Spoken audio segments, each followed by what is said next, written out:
Hi everyone, welcome to TECSperts, where we here at the East Carolina talk about the upcoming football game. Trailing East Carolina by 8. Frazier across the field, boom, what a big hit! This is Tori Poole, one of the football beat writers for the East Carolinian. Taking a shot up top. Coverage on. Touchdown, Pirates! It's Adam Decker, the only returner from last year besides me, who has now gone from football beat writer to football editor. Just watch here. He's trying to cradle it. That ball never hit the ground. This is Jaron Honeycutt, our other football beat writer. Welcome to TECSperts today. We have a great show for you today. So, of course, we're going to talk about ECU football and what was major last week, which is, of course, ECU beating in-state rival NC State. So, guys, what kind of stuck out to you about the state game? Well, first thing I would say is just the running attack and how they integrated James Summers, quarterback. I'd really say he's more of a running back. Has he thrown a pass yet?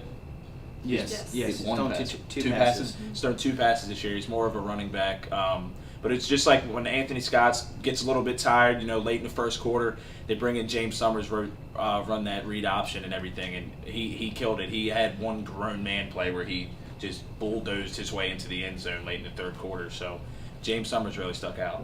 I was wrong. He didn't throw 2 passes. He caught one for 39. Did he throw one? No, he threw a screen pass in the Western game. But, to add off that, also who made a big name out of themselves last week, he played good the first game, but was in the second half, was Devin Anderson. That you're talking about just a stud.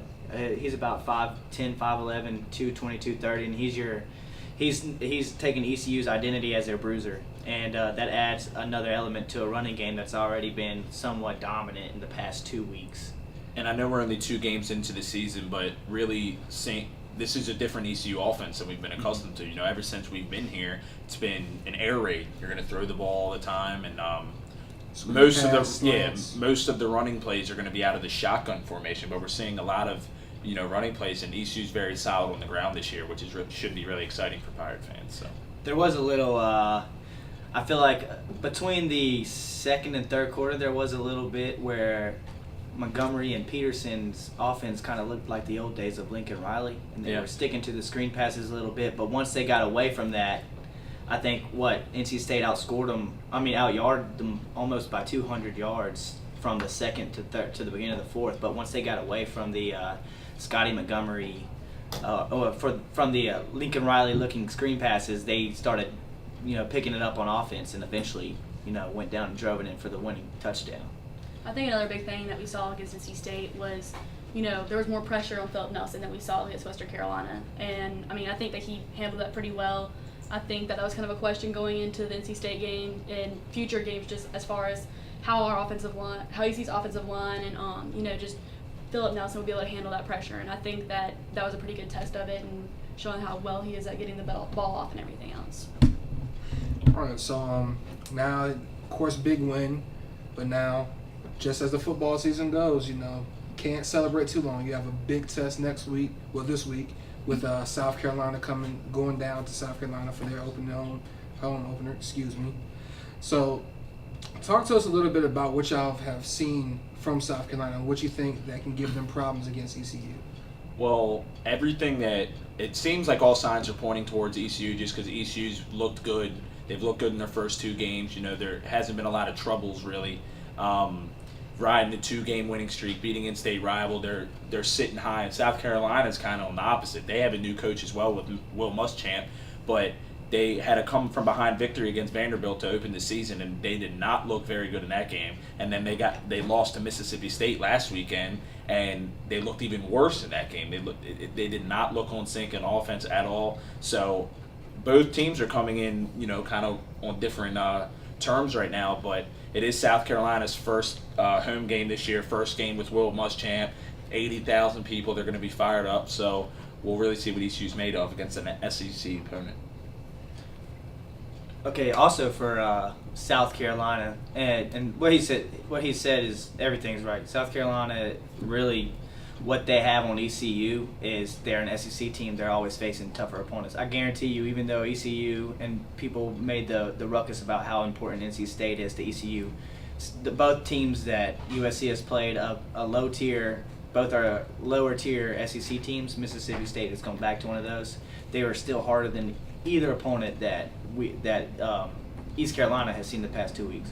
Yep. So what ECU needs to do is just look at this like every other game though. They can't ride in high like they're the 2-0 team. They got to look at it as USC is just as good as they are, which they will. Scotty Montgomery is a smart coach, but USC does have the bigger players and on paper they have the better athletes. So what ECU is going to have to do is bring their A game and not expect for a USC, who is a SEC opponent, which they have to remember to roll over, and because they won't, they'll drag ECU up and down the field if ECU goes in expecting to win. All right. It's going to be one of the bigger offensive lines that this defensive front is actually going to see this year. So, what do you expect from the running game still? Do you think the running game can still do that, even though South Carolina's a lot bigger? I think the running game is going to be huge out of the James Summers package. And why I think that is because Mississippi State's quarterback last week, Fitzgerald, he's more of a passing quarterback. He has been listed as able to run on paper. But you look at him compared to James Summers, and James Summers is an athlete. He's the guy that you want to run. So Summers comes in and he runs a package, hiking it from quarterback. What USC had a terrible problem with last week was just controlling the read option. And that's going to be tough when you have a stud of a running back with Anthony Scott too. So if that part of the running game can get going, it should open up almost everything for the offense. ECU's offense, their running attack on the ground is going to be very important in this game, because if they can't establish anything on the ground, that's going to cause, the bigger South Carolina defensive line, if they know that they're passing, they're going to be able to blitz Philip Nelson more, and Philip Nelson, he's going to get rattled. So it's definitely an X factor for the ECU running game to get things going, to take a little pressure off of Philip Nelson and that offensive line a little bit. So, James Summers, Anthony Scott need to have a big game. We still haven't seen Philip Nelson get rattled either. Because even though he got hit last week, he hasn't been in the position where he hasn't had to come from behind, and even though they did last week, it never was a dire situation to where they were coming from behind to win the ball game. They came from behind and then they established, the lead, and their defense carried them out. Philip Nelson has to get used to getting hit, which I think that'll happen over the next 2 weeks. So it's going to be the first time that fans can see how he responds to that. And one thing too, though, if you think of last year, ECU traveled to Florida to play with Blake Kemp in front of 100,000 people. Blake Kemp was not experienced at all, and ECU almost pulled off an upset at Florida, right? So I think a lot of people forget, because it's been 2-3 years now, but Philip Nelson was a 2-year starter at Minnesota in the Big Ten. He had traveled to places like Ohio State and Michigan State. So he's kind of been in a similar environment before. So I think that helps ECU a lot too, that they have an experienced quarterback going in there. Right. So, Tori, you had a really great preview in the paper today. One of the things that was interesting was that ECU has not beaten the SEC opponent since 1999. Can you talk to us about what South Carolina might do that could maybe give problems to ECU? I mean, one of the biggest things is going to be their fans. I think it's going to definitely be a problem for ECU on offense with, 80,000 plus fans cheering. And, I mean, they've been at home the past 2 games. They haven't had to deal with, being loud when they have the ball. But that's going to be something that's going to happen this time. They have to kind of deal with. And then, not to mention, they talked about they got some big guys on the line. I mean, it's going to cause them problems and it's going to keep them rattled. But I think that, like he was saying, with Philip Nelson having experience traveling to, bigger places to play. And then, Isaiah Jones, he's played in South Carolina before. He's experienced it, and he's kind of talked about how him and some of the other players have been giving other younger guys on the team some advice. So I think that between that and what Coach Mo and them have been doing to prepare ECU going into this game as far as the sound and everything, I think that they'll probably be able to do good with that. All right, now, so we're going to shift to predictions. And last week, who was it? Was it Jaron or Adam? Adam that actually won last week. Yep. Sorry, so it's one for Jaron and one for Adam. All right, Tori. so it's Tori's turn now. Let's see. We're going to start off with her to see if she can't go ahead and get the first win. All right. I think South Carolina's probably going to pull it out just because, I think that ECU will go in there a little bit with too much of a chip on their shoulder. I think it'll kind of hurt them. But I think it'll be a close game, 24-17. And I think that ECU's defense will be really strong for them. But I think just in the long run, South Carolina will have more of the upper hand in the game, and they'll take out the win. All right, Jaron. I think South Carolina's going to come out, and I think they're going to hit ECU in the mouth. And I think by halftime, South Carolina's probably going to be at 14-7, maybe 10-7.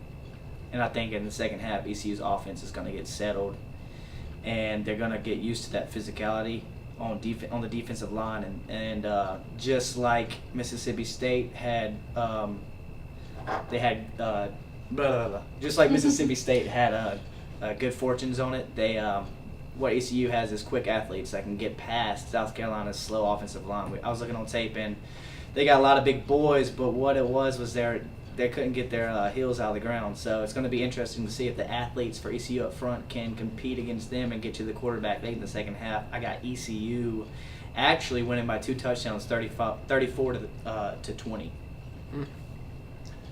And for me, I'm going South Carolina just like Tori, but on a different aspect. I think that the defense is going to struggle for ECU against South Carolina. They're going to be a lot bigger, a lot more talented. I think the defensive front's going to struggle getting past that big offensive line, and I think the ECU offense is what's going to keep them in the game. I think ECU, like I said earlier, they're riding high. South Carolina, it's got a chip on its shoulder. It's got something to prove now. So I definitely don't think South Carolina's taking this game lightly. I think they're going to come out here ready to go. First time in front of their fans with their new coach. I think South Carolina is going to win 31-28. I think it's going to come down to the end, be a nail biter, and it'll be decided in the fourth quarter. So, all right, that's our show today. Thank you for watching us. Join us again next week.